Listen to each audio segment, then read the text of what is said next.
함께 하실 말씀은 출애굽기 8장 1절에서 10장 29절입니다. 출애굽기 8장 1절에서 10장 29절 재앙 하나님의 야차르라는 제목을 가지고 함께 나누겠습니다. 출애굽기를 어떻게 읽을 것인가 기본적인 질문이죠. 그 중에서도 이 10재앙, 10가지라기보다는 10재앙인데요. 어떻게 읽을 것인가 질문이 나올 수 있는데요. 성경은 거듭거듭 말씀드리거니와 역사 교과서도 아니고요. 과학 교과서도 아니라는 것이죠. 그래서 그런 보이는 것으로 판단하고 또 그걸 또 검증해 나가려고 하면 아마 끝이 없는 싸움이 될 거고 결국은 미궁에 빠질 것이다 라고 저는 생각을 합니다. 그래서 출애굽기에 특별히 이 10재앙을 가장 성경적으로 읽는 방법은 저는 계시록에 있다고 생각을 합니다. 계시록의 내용과 사실 거의 똑같고 계시록에 거듭해서 반복되어 나오고 있습니다. 그래서 계시록에 사실 출애굽기를 가장 잘 해설해 놓았고요. 그래서 계시록에서 하는 바나 말씀하시고자 하는 바나 출애굽기에서 말하고자 하는 바가 같다는 것이죠. 그리고 요한계시록은 우리가 다행히 이미 다 살펴보았고요. 근데 요한계시록도 가만히 보면 전부가 재앙처럼 보이잖아요. 전부가 저주처럼 보이기도 하고 또 심판처럼 보이기도 하지 않습니까? 근데 그러한 재앙이 어떤 사람들에게는 복음으로 만들어지고 원수죠. 원수가 이웃으로 만들어지고 어떤 사람들에게는 그 재앙이 그대로 재앙으로 머물다라는 것이죠. 오늘도 10가지 재앙을 보면 특징이 그 재앙이 다 미치는 것이 아니라는 거죠. 어떤 재앙은 애굽에게만 영향을 미치고 이스라엘 자손에게는 전혀 영향을 안 미치더라는 것이죠. 거기에 우리의 메시지가 있는데요. 지난주 우리가 살펴보았듯이 10재앙이라는 것은 사실은 하나님의 설득이고 또 사랑의 호소이고 그런 면에서 하나님의 원한 뜻이 담겨있는 하나님의 기도라는 사실이죠. 그래서 결국 재앙도 복음을 설명하기 위한 재앙이죠. 그리고 출애굽기는 그런 의미에서 우리 현대를 사는 우리를 향한 메시지라는 것이죠. 출애굽기 재앙과 계시록 재앙이 닮아 있는데요. 그 주인공이 좀 다를 뿐이죠. 출애굽기 주인공은 바로고 계시록의 주인공은 음녀 바벨론으로 등장을 하는 것이죠. 우리 지난주 첫 번째 재앙에 대해서 살펴봤습니다. 첫 번째 재앙은 물이 피가 되는 재앙이었죠. 그래서 물이 피가 됐기 때문에 마시지 못하는 물로 등장을 하고요. 근데 계시록에도 우리가 이미 살펴보았죠. 물이 쓴물로 변하는 장면으로 계시록 8장 똑같은 장면이죠. 물이라는 게는 이제 생명이고 하나님의 말씀인데요. 더 이상 먹지 못하는 물이 된 것이죠. 생명 없는 물. 이러한 재앙은 그 애굽의 존재들의 상태를 표현해 주는 것이기도 하죠. 그런 면에서 그들의 현실을 고발하는 내용이기도 하고요. 근데 문제는 그 애굽 술사들은 그런 표적들을 흉내를 내더라는 것이죠. 애굽 술사들이 진정한 능력이 있다면 피를 다시 물로 바꿔야 할 텐데 이 흉내 내는 것이 물을 피로 바꾸는 것을 흉내 내고 있더라는 것이죠. 이게 일종의 이제 능력 대결인데 이 출애굽기의 10장을 단순한 신들의 능력 대결로 본다면 우리의 신앙 양태도 사실은 그렇게 흘러간다는 거죠. 근데 10장은 우리가 이제 앞에 10장 나오기 전에 모세의 지팡이를 통해서 우리가 들은 메시지는 처음 표적은 반드시 나중 표적이 되어라고 주어지는 표적이다라는 것이죠. 그걸 향한 하나님의 설득이 10재앙이라는 것이죠. 표적이에요. 멸제학은 말하자면. 근데 표적은 실체를 알라고 주는 것인데, 그래서 모든 표적에는 그리스도가 담겨 있고 그리스도를 알라고 주어주는 것이죠. 여러분, 재앙, 둘째 재앙 들어가기 전에 그 재앙이라는 것이 무엇이냐, 우리가 요한계시록에도 살펴봤는데 그 플라게라고 하죠. 헬라어는 플라게인데요. 그냥 말씀을 드릴게요. 플라게인데 그냥 여러분 나중에 찾아보세요. 스트롱코드라는 게 있어요. 4127번이 있는데, 이렇게 쭉 어건을 조사해보면 4111번 플러스에서 온 말인데요. 이게 플러스라는 게 뭘 만들다, 형상하다, 제조하다라는 뜻이 플러스예요. 플러스에서 플라게가 있는데, 많은 시사점을 우리에게 주는 거죠. 재앙을 우리는 굉장히 부정적인 것으로만 생각을 하지만, 사실은 그 단어가 자체가 가지고 있는 의미는, 재앙이라는 것은 무엇인가를 만들기 위한 거라는 거죠. 그 플라스가 72인역에는 야차르로 번역이 되어 있는데요. 그러니까 야차르가 플라스로 이렇게 번역을 하죠. 70역에는. 그러니까 히브리어 야차를 헬라어로 번역을 하면 플라스로 번역을 하는데, 그 야차르라는 걸 우리가 이미 많이 살펴보았죠. 그죠? 진흙을 이렇게 빚어서 뭔가를 만들 때 사용하는 게 야차르라는 거죠. 그래서 애국 재앙은 그래서 단순한 재앙이라기보다는 그 야차르의 과정이라는 거죠. 말하자면 토기장이가 흙을 빚어서 멋진 명품의 토기를 만들지 않습니까? 그 과정을 야차르라고 하는데, 그 토기를, 멋진 토기를 만들려면 또 불에다 굽고, 거꾸로 입장 바꿔 생각을 하면 그 도자기 입장에서는 어떻게 했어요? 얼마나 뜨겁겠어요, 그죠? 비유예요. 근데 그런 과정이 일종의 야차르라는 거죠. 그래서 그 야차르가 재앙과 관련된 언어적으로 관련이 있다는 거 보면 우리에게 많은 메시지를 준다는 거죠. 그런 측면에서 우리가 이제 열 재앙을 살펴보자는 거죠. 지난주에 이제 첫 번째 표적에 대해서 우리가 살펴봤으니까 오늘은 두 번째부터 9제까지만 살펴보도록 하겠습니다. 본문이 워낙 길기 때문에 제가 한 소절은 다루지 않겠습니다. 항상 한 소절 했었는데, 여기만큼은 쭉 건너뛸 테니까 여러분이 개인적으로 묵상을 하셔서 밴드에 올려주셔도 좋고 그렇습니다. 제가 가끔 그래요.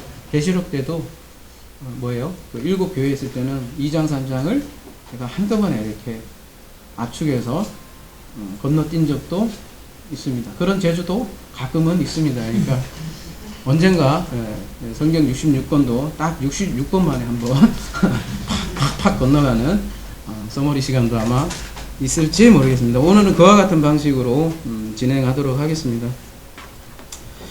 첫 번째, 이제 두 번째 재앙이 뭐냐면 개구리 재앙이죠. 8장 1절에서부터 15절까지가 개구리 재앙이네요.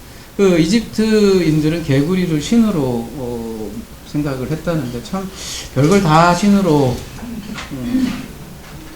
생각을 해요, 그죠? 그러고 보면. 근데 개구리를 왜 그렇게 신으로 생각을 했을까요? 어렸을 때 여러분 농촌에 사셨던 분 계시죠? 개구리 보면, 개구리 알 보신 적 있죠? 보면 어때요? 징그러워요, 그죠? 꾸물꾸물꾸물한데 엄청 많아요, 그죠? 물고기도 그런 면에서 보면. 그래서 개구리라는 게 일종의 그 왕성한 생식, 그런 거를 상징을 한다는 거죠. 그래서 인간의 근본적인 욕망이, 그런 욕망이 있나 보죠. 자기 자손이 왕성한 그 번식을 하기를 원하는, 갈망하는 그런 내적 욕구들, 욕망들을 어떤 다른 신으로 표현을 한 것이겠죠. 그런 의미에서 출애굽기의 열장은 그런 우상이라고 하죠. 그런 우상에 대한 심판이기도 한 것이죠. 근데 지난주도 마찬가지지만 오늘 두 번째 표적도 그 애굽의 술사들이 흉내를 내더라는 거죠. 그죠? 물에서 피로 바꾼 것처럼 여기도 개구리를 없애야 제대로 된 술사일 텐데요. 개구리를 더해요. 그러니까 웃기죠. 재앙을 더한다는 거죠. 그래서 인간은 재앙을 없애지는 못하고 더하는 데에 역할을 한다는 거에 심각하다는 거죠.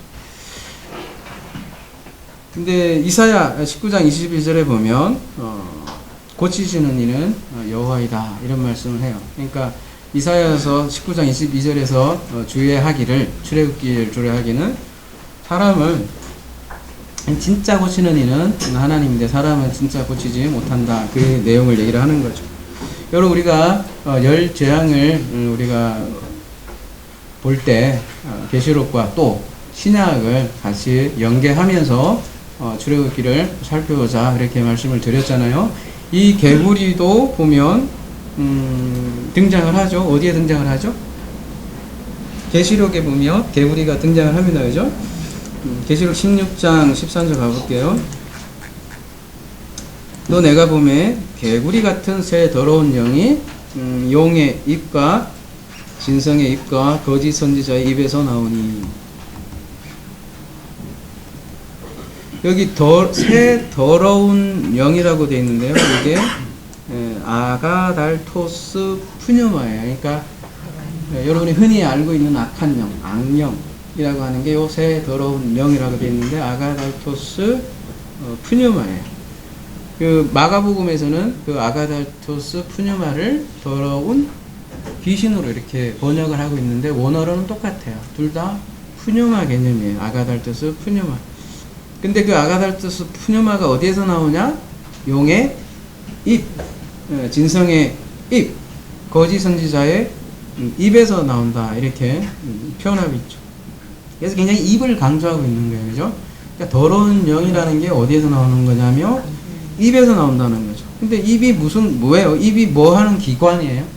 말을 하는 기관이라는 거죠. 그래서 이 더러운 영이라는 거는 말과 아주 밀접한 관련이 있고 결국 말이라는 게 말씀이라면 이 말씀과 아주 밀접한 관련이 있는 게 귀신이라는 거죠. 그래서 14절에 그들은 귀신의 영이라 이렇게 얘기를 하고 있는 것이죠. 그 귀신의 영, 더러운 말을 비유적으로 개구리에 비유하고 있다는 거죠. 이 개구리가요, 레이기에 의하면 부정한 짐승에 속해요. 왜 그래요? 비늘이가 없고, 비늘이라네. 비늘이 없고, 비누르가 뭐야? 비늘이 없고, 지느러미가 없고, 그래서, 부정한 짐승으로 취급을 하잖아요. 그죠? 봐도 좀 미끌미끌하고 막 그래요. 그죠? 보면. 미꾸라지 여러분 좋아하죠? 미꾸라지하고 또 뭐지? 뱀장어? 장어. 이런 거 저기, 요 뒤에 여러분 동네 가보시면 유명한 집 많아요. 장어집. 추천해드립니다. 쫙 가면 많아요. 꼬물꼬물하죠? 막 이렇게 꼬물꼬물하고. 근데 이제 레이기에서는 사실, 그런 것을 이렇게 정한 짐승으로 얘기하지는 않아요. 왜 그렇겠어요? 대부분 있잖아요. 뭐예요? 그러니까 뭐 뱀장어 이런 것들 보면요. 보면 이렇게. 응? 그런 데서 살아요. 막 이렇게 기어다니고, 그죠? 깨끗한 그런 물이라기보다는 그런 의미에서 이렇게 비유로, 부정한 짐승으로 레이기에서는 얘기를 하더라는 거죠. 그래서 그 개구리의 심상을 빌어서, 요한계시록에서는 그 더러운 영을 개구리 같다 이렇게 표현을 한다는 거죠. 다시 그래서 그런 눈으로 다시 출애굽기의 열장으로 다시 돌아보면 개구리 재앙은 일종의 그 계시록에 등장하는 것처럼 더러운 영을 상징을 하는 거고, 다름이 아니라 이집트인들이 그러한 개구리를 섬기고 있는데 사실은 그것은 우상이다라고 지금 얘기를 하는 거죠. 더러운 영에 불과한 다른 하나님이다. 그렇게 고발하는 장면이겠죠. 그 다음은요. 16절서부터 19절까지는 뭐에 대한 제안이죠? 이라고 되어 있는데, 그죠? 여러분, 요런, 뭐죠? 이런 성경책에는 아주 타이틀이 다 붙어 있죠, 그죠? 근데 이 제안이죠. 이가 근데, 꼭 이만이 아니라 캔인데, 이게 보면 모기, 하루, 살이, 이런 식으로 다 쓰여요. 근데, 중요한 거는, 이가 되는데, 무엇이 변해서 이가 됩니까? 티끌, 아파르가 변해서 하루살이가 된다는 게, 그 이가 되고. 이건 무엇을 얘기하는 거겠어요? 열재앙은 우리 인간의 존재에 대한 고발이라고 그랬어요. 근데 이 티끌이라는 게 성경에서 그 흙이라는 게 대부분은 우리 사람에 대한 비유로 그렇게 얘기하지 않습니까? 창세기 3장 19절에는 뭐라 그래요? 너희가 흙이니 흙으로 돌아가라. 그렇게 얘기를 하고, 성경의 많은 구절에서 어떤 너희들을 티끌 같게 해준다, 티끌 같게 한다 할 때 심판의 맥락에서도 그 티끌을 많이 사용해서 말씀을 하더라는 거죠. 그래서 사실 우리 보이는 인간은 그런 티끌에 불과한 거죠. 보이는 물리적인 인간 자체는 아무것도 아니고, 티끌은 티끌로 돌아간다는 거죠. 그걸 시사하는 거고요. 그런 의미에서 하루살이를 우리는 많이 비웃죠. 하루 산다고 많이 비울 줄 모르지만 사실은 인간도 알고 보면 하루살이에 불과한 거죠. 무엇과 비교를 하면? 그 영혼과 비교를 하면 하루살이에 지나지 않는다는 것이죠. 세 번째 재앙은 8장 20절에서 32절인데요.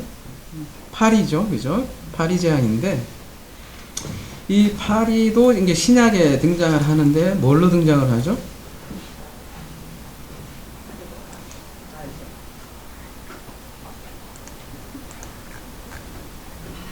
네, 바알세불이죠, 그죠? 누가복음 11장 15절에 보면 그 중에 들어는 말하기를 그가 귀신의 왕 바알세불을 힘입어 귀신을 쫓아낸다 하고 이렇게 얘기 나오는데요. 이 바알세불이 귀신의 왕으로 이렇게 등장을 하는데, 여러분 열왕기하 1장 16절 가볼게요. 여기에 바알세불이 등장을 하는데요.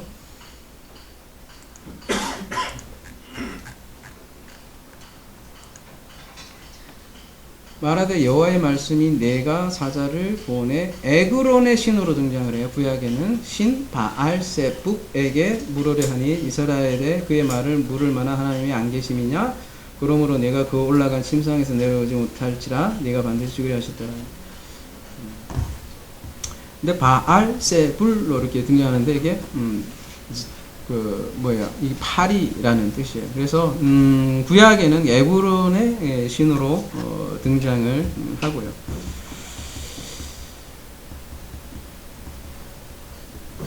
그 신약에서는 왜 바알세불이 귀신의 왕으로 이렇게 등장을 할까요?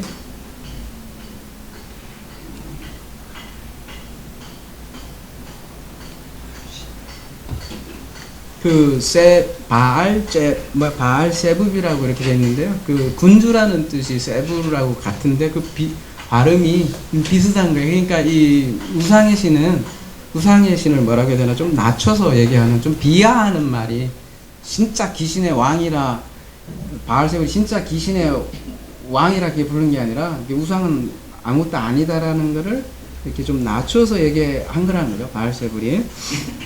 근데 오늘 출애굽기 8장 24절로 들어가 보면요, 뭐라고 나오냐면 여호와께서 그와 같이 하시는 무서운 파리가 바로의 군과 그의 신하의 집과 애굽 온 땅에 이르니 파리로 말미암아 그 땅이 항폐하였더라, 이렇게 얘기를 하고 있는데, 이 항폐하다라는 게 샤하트라는 단어를 쓰고 있는데요. 샤하트.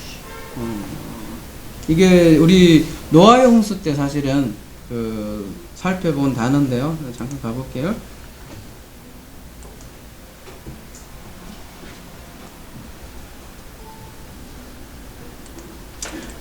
요 단어예요. 샤하트. 예. 하나님 앞에 부패하였습니다, 이렇게 했을 때 이 샤하트를 쓰고 있는데요.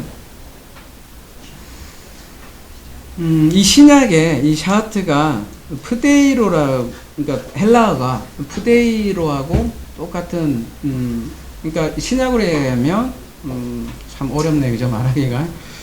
프데이로예요.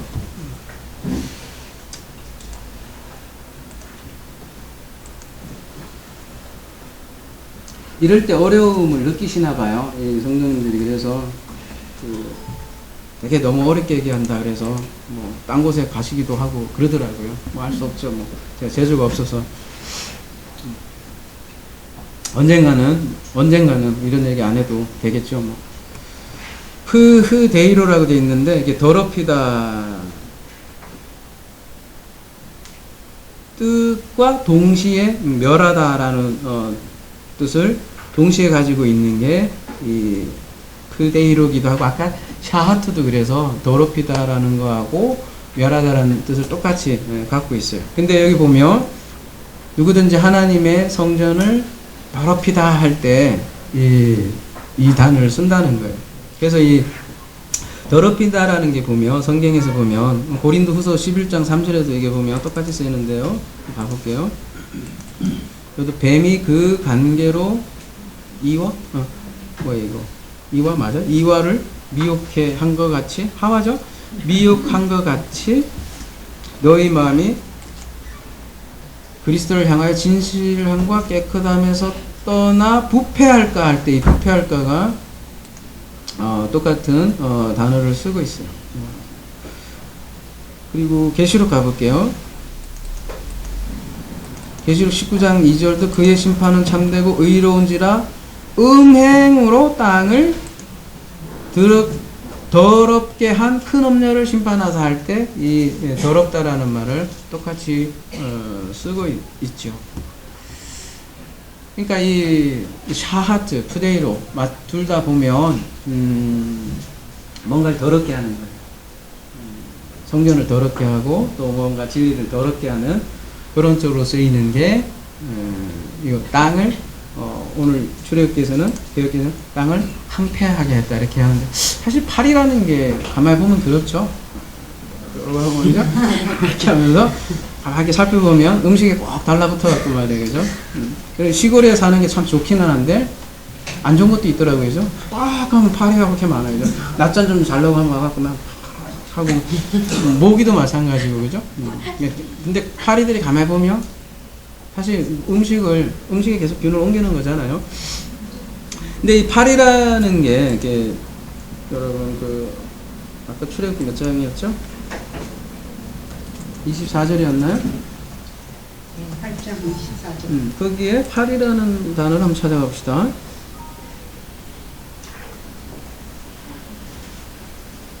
24절 맞아요? 뭐 하여튼 그냥 여기서 찾을게요. 26절. 그냥 이걸로 할래요. 그냥 아로브인데요. 여기 뭐 모기도 있고 파리도 있는데,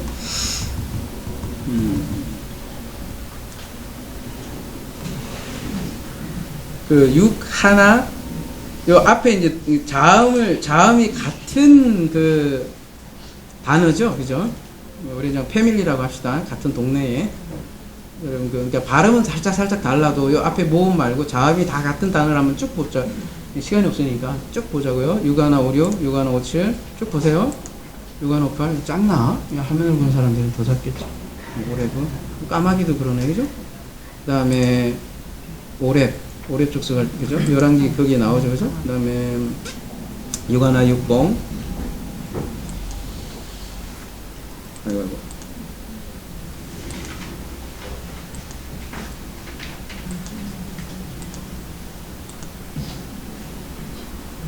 6154 거꾸로 올라가 볼게요. 무슨 뜻이에요, 여기는? 혼합된 민족.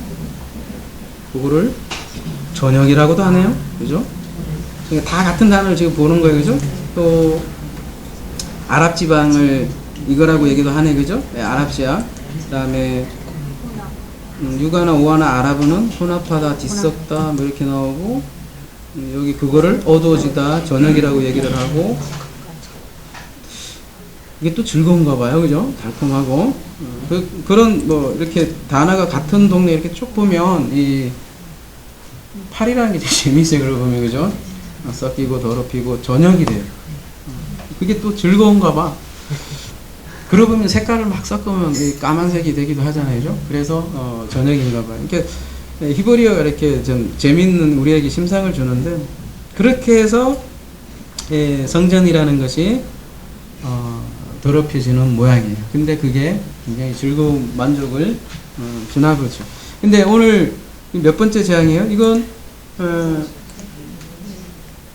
몰라요. 뭐 하여튼 네 번째예요? 네 번째예요. 근데 요 네 번째 재앙도 애국에게만 영향을 미치고 뭐예요? 이 이스라엘에게는 영향을 미치지 않아요. 그러니까 파리는 온 세상을 더럽히죠. 근데 그 더럽히는 과정 중에서 더럽히지 않는 땅은 있는 법이라는 거죠. 다섯 번째, 9장으로 넘어가겠습니다. 초스피드죠? 이렇게 하면 좋겠죠? 아닌가요? 아니면 말고. 출애굽기 9장에 보면, 이제 다섯 번째 재앙이죠? 가축이 죽는 거야. 근데 인간이 잘못하면 인간만 죽으면 되는데 또 가축이 다 죽어요. 그죠? 이 이집트인들은 또 이 가축을 섬겼는 모양이에요. 특별히 소.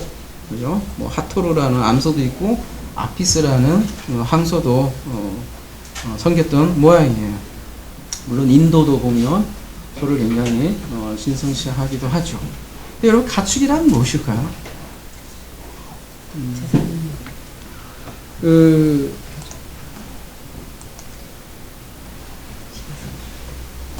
가축이죠. 미크네인데 미크네인데 보세요. 미크네 7069에서 유래했습니다. 이렇게 나오는데요. 7069 한번 가볼게요.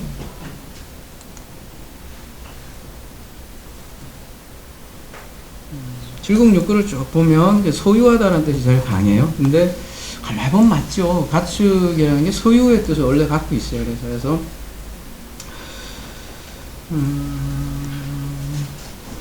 여러분은 지금 가축이 소유가 아닐지 모르겠지만 고대인들은 가축은 굉장히 중요한 소유물이었죠.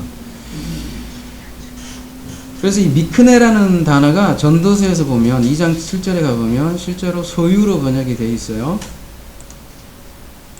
똑같은 미크네라는 단어를 갖고 있는데요. 남녀노비들을 사기도 하였고 나를 위하여 집에서 종들을 낳기도 하였으며 나보다 먼저 예루살렘에 있던 모든 자들보다 내가 소와 양떼의 미크네 소유를 더 많이 가졌으며 이렇게 표현하고 있는 거죠.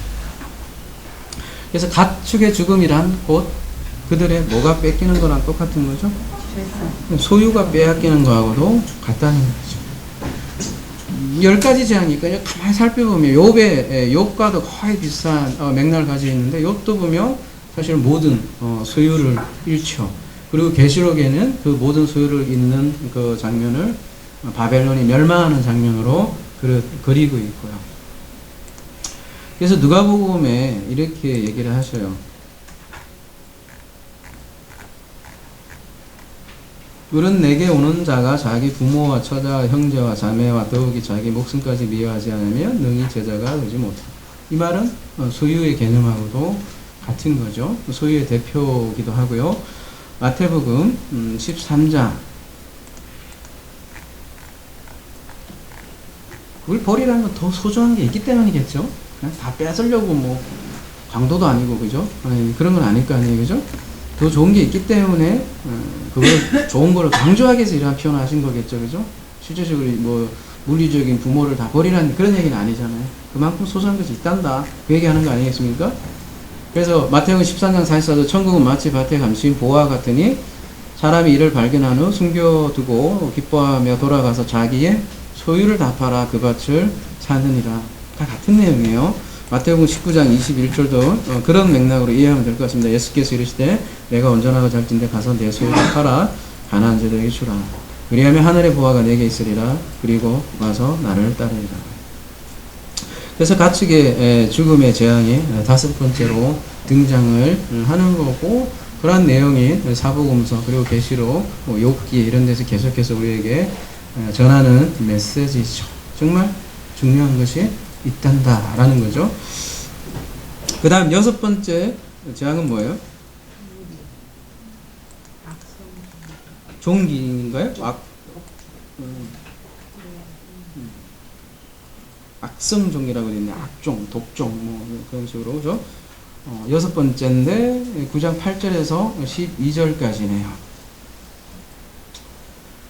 그 전까지는 이제 뭐 물, 그 다음에 뭐 파리 이런 거였는데 지금 이제 드디어 짐승도 죽고 근데 여기서부터는 어디까지 침범하는 거예요? 이제 사람에까지 이제 생긴 거예요, 그죠? 종기. 이 종기하니까 생각 안 할 수 없는 게 욥의 종기를 우리가 생각하지 않을 수 없는 얘기죠. 욥도 보면 종기로 엄청나게 고생을 하죠. 여러분 그래도 계시록에도 보면 이 종기가 나와요. 계시록 가볼게요. 16장 2절에 가보면 첫째 천사가 가서 그 대적을 땅에 쏟음에 짐승의 표를 받은 자들과 그 우상에게 경배한 자들에게 악하고 독한 종기가 나더라. 이때 종기가 등장을 하네요. 그러니까요, 밑에 가보면 이제 10절에 가보면 또 다섯째 천사가 그 대접을 짐승의 왕자에 쏟으니 그 나라가 곧 어두워지며 사람들이 아파서 자기 혀를 깨물고 아픈 것과 종기로 말미암아 하늘의 하나님을 비방하고 그들의 행위를 회개하지 아니하리라. 여기도 종기가 등장하는데 요 모습이 똑같죠. 바로의 모습과 종기로 말미암는데 하나님을 비방하고 오히려 마음이 안악하고 끝까지 버티더라. 그 얘기잖아요. 근데 이 구약에서는요, 이 종기를 무엇과 관련해서 얘기를 하냐면, 레이기에 보면요, 다 많아서 못 보겠는데, 문둥병과 관련해서 종기를 얘기한다는 거죠. 종기가 일종의 문둥병이에요. 그래서 신약에 보면 그래서 문둥병자가 이제 많이 등장하는데, 듣지 않는, 하나님의 말씀을 듣지 않는 무감각한 인간을 상징하는 게 문둥병으로 등장을 하는 거죠. 7번째 무슨 재앙이죠? 우박이죠, 그죠? 우박. 우박은 계시록에도 보면 그 지성소라고 하죠. 지성소에 보면 우박이 있다 이렇게 얘기를 하죠. 욥기서에도 보면 네가 우박 창고를 보았느냐 이렇게 얘기를 하듯이 하나님 계신 곳에 우박이 있더라는 거죠. 그래서 우박이라는 게 뭐냐면 하나님의 뭐라고 해야 되나요? 그 권능 이런 걸 상징이기도 한데 그 우박이 하늘에서 뚝 떨어지면 그게 어떤 상징으로 등장을 하는 거예요? 엄청난 거죠. 그냥 재앙도 아니라 우박이 팍 떨어지면 채소들이 다 상하고 하니까 그죠? 그런 심판을 상징하는 곳에 이 우박이 많이 사용되더라는 거죠. 근데 이 우박도 계시록에 또 등장을 합니다. 그죠? 어디에 등장을 합니까? 계시록 8장 7절에 보면 첫째 천사가 나팔을 부니 피 섞인 우박과 불이 나와서 땅에 쏟아지매 땅의 3분의 1이 타버리고 수목의 3분의 1도 타버리고 각종 푸른 풀도 타버렸더라. 계시록 16장에도 또 나옵니다. 21절 또 무게가 1달란트나 되는 큰 우박이 하늘로부터 사람들에게 내리매 사람이 그 우박의 재앙 때문에 하나님을 비방하니 그 재앙이 심히 크미로라. 무게가 1달란트니까 얼마나 크겠어요, 그죠? 탁 떨어지니까 이거를 이제 핵폭탄이라 이렇게 60kg 정도 되니까요. 1달란트는 그죠? 핵폭탄이라 이렇게 또 문자주의들이나 아니면 음모론자들 이렇게 또 많이 번역도 하고 하잖아요. 그죠? 핵폭탄으로 지구가 망할 것. 한 3분의 1 아까 얘기 나왔으니까 3분의 1 작산할 것. 그렇게 많이 해석을 하죠. 이상하게 그런 분들 그래서 자꾸 전쟁 날 거를 기다리는 것 같아요. 그죠? 그래서 이제 예언이 드디어 실현될 것이다. 그렇게 생각할지 모르겠는데 계시록 때 이미 다 살펴보았지만 그런 거 아니라고 했습니다. 그죠? 1달란트라는 게 사실 금 등잔 때에 사용되는 것이기도 하고요. 그리고 이 우박도 마찬가지로 오늘 이 요한계시록 16장에 보면 7 대전 맥락에 나와요. 마지막 7 대작의 그 맥락에서 나오기 때문에 쉽게 얘기하면 그 우박이라는 게 사실 비하고 같은 성질이에요. 근데 어떤 이는 그 은혜의 비로 맞고 어떤 이는 그 은혜의 비가 말씀이 은혜의 비가 안 되면 우박에 맞아 죽는 것처럼 죽더라는 거죠. 출애굽기에도 보면 이 우박 재앙에 그래서 애굽에게만 영향을 미치고 이스라엘에게는 전혀 영향을 미치지 않더라는 거죠. 그래서 같은 내용입니다. 이게 계시록과 출애굽기. 그래서 출애굽기를 가장 이해하는 데 도움이 되는 게 계시록이라는 얘기가 바로 그래서 나오는 거고요. 여덟 번째, 메뚜기죠. 메뚜기도 신약에 등장을 하는데 어디에 등장을 할까요? 메뚜기 와서 세례 요한요? 또 나오긴 나오는데 거기도 나오긴 나오는데 이제 우리가 그 맥락적으로 볼 때죠. 그 뭐 메뚜기 재앙인데 뭐 세례 요한이 재앙 나오는 건 아니니까 아니겠죠. 그런 맥락적으로 볼 때 세례 요한 그 먹는 거기도 나오지만 계시록에가 그러니까 메뚜기도 종류가 있고 그죠? 뱀도 종류가 있고 비둘기도 종류가 있다 그랬잖아요. 그죠? 어디에 사용하냐에 따라 그 뱀이 어떨 때는 노뱀으로 사용되고 어떨 때는 불뱀으로 사용하듯이 그죠? 메뚜기도 먹으면 맛있는 음식으로도 사용될 수 있는 건데 메뚜기가 한두 마리면 맛있는 그 음식이 되는데 메뚜기 문제는 뭐냐면 이 메뚜기의 주로 특성이 뭐냐면 엄청난 양 때문에 문제인 거예요. 그죠? 휩쓸고 다닌다는 거죠.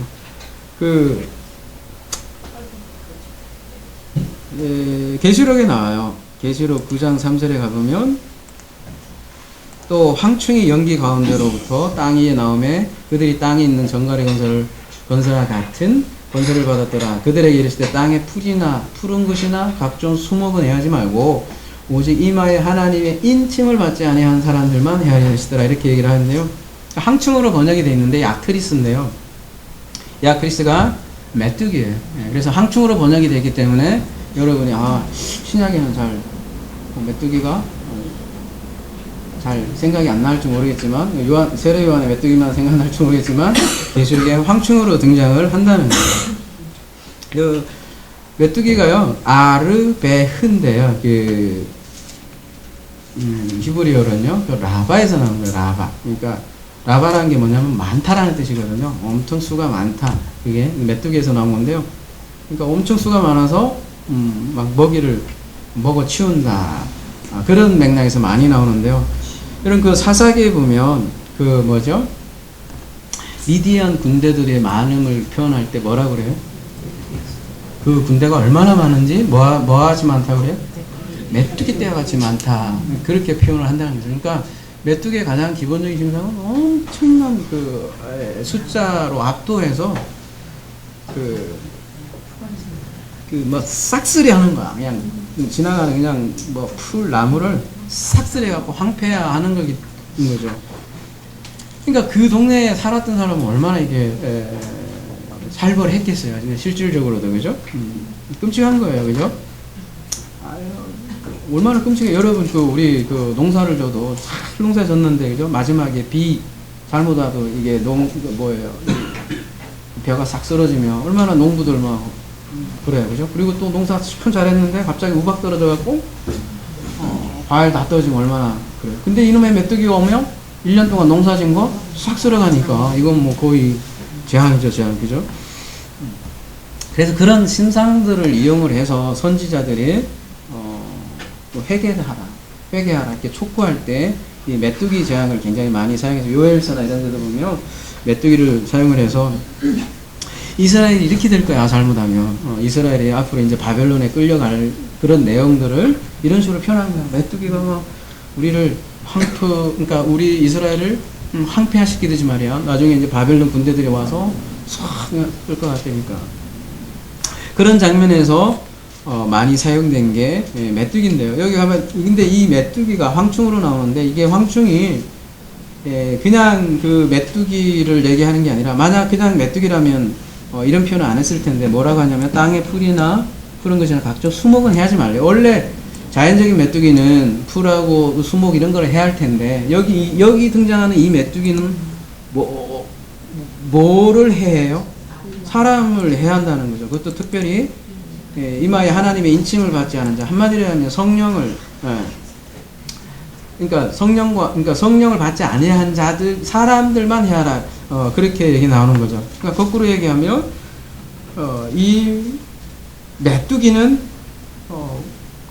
재앙을 주는데 성령을 받지 않은 사람들에게 주게 해야 하는 그런 동물로 등장을 한다는 거죠. 근데 요놈의 황충이 어디서 나와요? 여기 보면 무적행을 여니까 거기서 연기가 나오고 그 무적행에서 나온다는 거예요. 무적행에 대해서 우리가 살펴봐야죠. 무적행이 뭐예요? 그냥 막연히 그냥 지옥으로 알고 있는데 원래 이 프레아라 아비소스라고 해서 무적갱 갱이 뭐예요? 이게 뭐 이런 불 같은 거잖아요. 근데 이제 무적갱으로 번역을 했는데 원래 원에는 프레아르라고 해서 우물이에요. 우물. 여러분 요한복음 4장에 보면 우물 얘기 나잖아요. 그거하고 똑같은 단어를 쓴 단어예요. 그러니까 무저 우물이에요. 쉽게 얘기하면 원어적으로는. 그러면 무저는 뭐예요?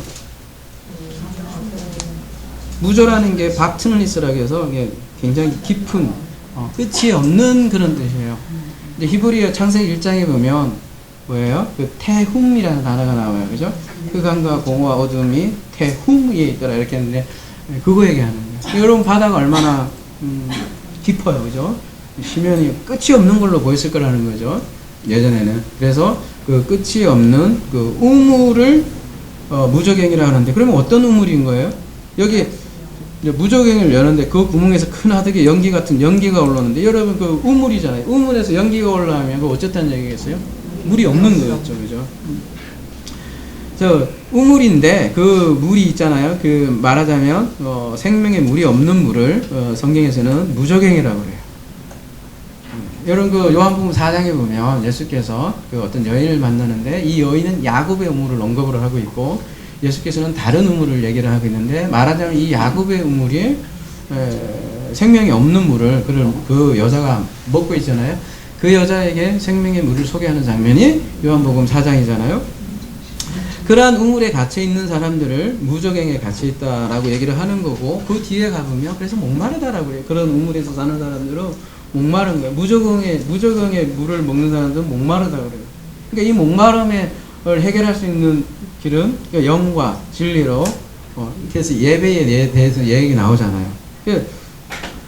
그런 끝이 없는 그 태움의 그 우물은 말하자면 영과 진리로 예배할 수 없다라는 거죠. 그래서 무적행이 어디에 있느냐? 다른 데 있는 것이 아니라 바로 그 우물이죠. 근데 그 우물이 어디냐? 쉽게 얘기하면 오늘날로 얘기하자면 어디겠어요? 말씀을 먹어도 그 말씀에 생명이 없고 물을 먹어도 그 생명에 말씀이 없는 그곳을 무적행이라고 하죠. 거기에서 뭐가 나와요? 이 메뚜기 황충이 나오고 이 황충에 임받지 않은 그 사람들을 다 해친다는 거죠. 그게 메뚜기고 또 다른 장면에서는 독수리로 표현을 하는 거예요. 성경에서 독수리가 죽음에 모인다듯이 죽은 사람 먹고 사는 걸로 이렇게 표현을 하고 있는 거죠. 그런 심상으로 계시록에서는 이 메뚜기를 사용해서 쓰더라는 거죠. 9번째요. 흑암입니다. 그럼 마지막이네 얘기죠. 10장.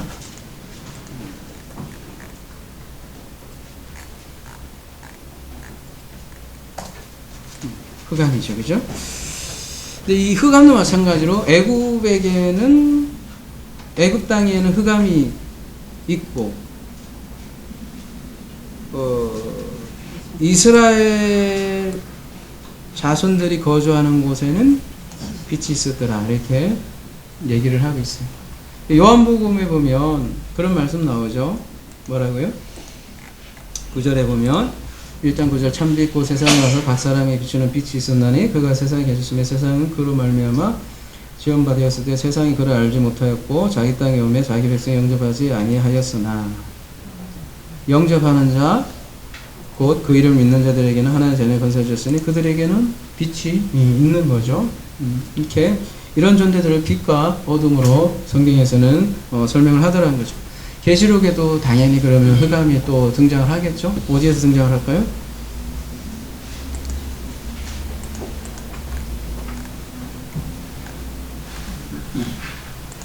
8장 12절에 보면요. 넷째 천사가 나팔을 부니 해 3분의 1과 달 3분의 1과 별들의 3분의 1이 타격을 받아 그 3분의 1이 어두워지니 낮 3분의 1은 비춤이었고 밤도 그러하더라.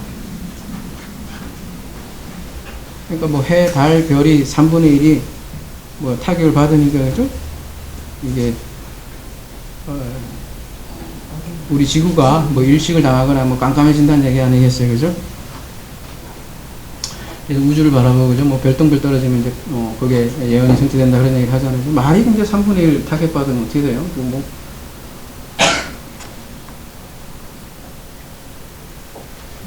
응? 여러분, 그, 해에 3분의 1이 타격받으면 어떻게 돼요? 말이 3분의 1이죠, 그죠? 유성 조만한 거 하나 떨어져도 난리 나는데, 그죠?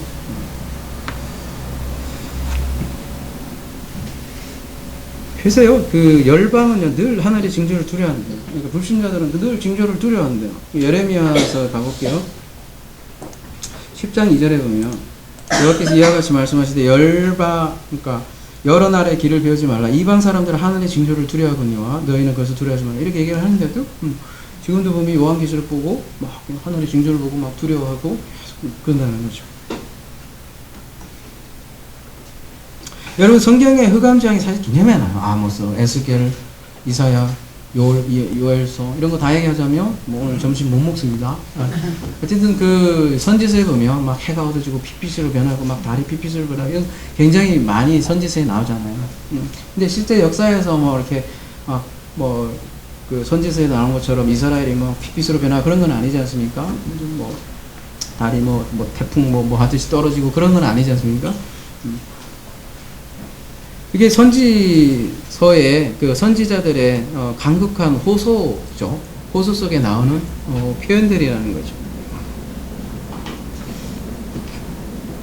그러니까 3분의 계시록에서는 3분의 1로 표현을 되는데 이 3분의 1이 어두워지고 3분의 1이 타격을 받고 3분의 1이 재앙이라는 건데 그게 무슨 얘기겠어요? 그러니까 그 재앙이라는 거는 왜 있겠습니까? 하늘이 무너진다고 그러죠? 뭐 하늘이 변하고 그런다고 하는데 그 하늘은 왜 무너져야 되는 거죠? 아니 선지서에 그런 내용이 많이 나오잖아요, 그죠? 그렇죠. 새로움을 임한 타격이고 새로움을 임한 3분의 1의 재앙이죠, 그죠? 쉽게 얘기해서 고린도후서 5장 17절 그런데 누구든지 그리스도 안에 있으면 새로운 피조물이라. 이전 것은 지나갔으니 보라 새 것이 있다. 이 새로운 피조물, 새 것을 이해해서 옛 것의 심판, 재앙 이런 것들이 3분의 1, 절반 이런 식으로 점점 강화되는 표현이 선지서 내용이고 계시록 내용이라는 거죠. 그래서 제목에 재앙이 하나님의 야차를 수 있는 이유가 그거죠. 욥기하고도 닮아 있다고 하는데 여러분 욥기에서 여러분이 굉장히 좋아하는 말씀이 있죠, 그죠?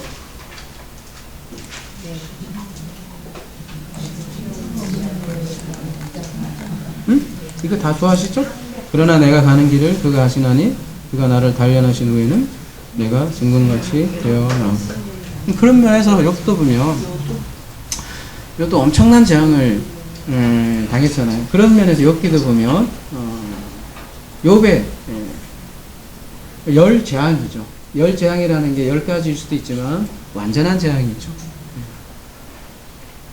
10계명에 대비되는 완전한 재앙이 열 재앙인데 욥에게도 그러한 재앙이 찾아왔죠. 근데 결론을 보면 그게 재앙을 위한 재앙은 아니었죠. 욥이 다시 다 회복하죠. 뭐 회복하는 것뿐만 아니라 뭐 흔한 얘기로 더블로 회복하죠, 그죠? 그러니까 그 재앙은 재앙이 목표가 아닌 거죠. 그러니까 하나님이 그 명품 만들기 위해 도자기를 명품 만들기 위해서 불에 굽듯이 그러한 과정으로서 얘기를 욥기는 하죠. 그런 면에서 뭐 재앙을 누가 좋아하겠습니까, 그죠? 우리 삶에서도 참 재앙이 없으면 좋겠는데, 그죠? 어떤 면에서 삶도 재앙의 연속이고 재앙으로 가득 차다라는 거죠. 어떤 면에서 어둠으로 가득 차고 한 발 내디뎌도 알 수 없는 그런 어둠 속에서 사실 인간을 그렇게 살게 솔직히 하시죠. 때로는 그래서 원망스럽기도 하고 이렇게 좀 쫙 보여주면 좋을 것 같기도 한데 말이에요. 근데요, 놀라운 것은 똑같이 재앙이 임하는데 어떠한 사람들은 이 재앙을 재앙으로 보지 않는 눈이 생기더라는 거죠. 오히려 그 재앙 속에 욥이 고백했던 것처럼 그전에는 내가 들어서 알았는데 이제 내가 하나님을 보았노라. 어디에서 그 재앙 속에 오히려 하나님을 보았노라 이렇게 고백하는 이들이 생긴다는 거죠. 똑같은 재앙이 오는데 애굽에게는 어둠인데 이스라엘에게는 빛으로 다가오더라는 거죠. 그만큼 놀라운 고백이 어디 있고 은혜가 어디 있겠냐는 거죠. 그러니까 똑같은 재앙이 오는데 어떤 이에게는 재앙이고 어떤 이에게는 구원이다라는 거죠. 많은 사람들이 묻죠. 왜 저 사람 어떤 이들은 구원이고 어떤 사람은 안 구원이냐. 묻지 마세요. 근데 자꾸 묻지 마요. 그 묻기 전에 저 사람 묻기 전에 자기 마음을 보자는 거죠. 자기를 보자고. 왜 자꾸 옆에 사람을 요한이 베드로가 얘기한 것처럼 죄는요 그것처럼 자꾸 죄는 이렇게 떠나기 전에 우리에게 오는 재앙 속에 그 나의 그 마음을 보아야겠다는 거죠. 재앙 속에 그 하나님의 기도를 다른 누구보다 자기 자신이 들어야 된다는 거죠. 그게 하나님의 야차르고 그 야차르를 야다해야 된다는 거죠. 그 어둠 속에 빛을 보는 과정이 어쩌면 우리의 삶의 순례자의 길에 여정일지도 모르겠습니다. 그 과정이 욥의 재앙 아니었겠습니까? 그리고 그 욥에게서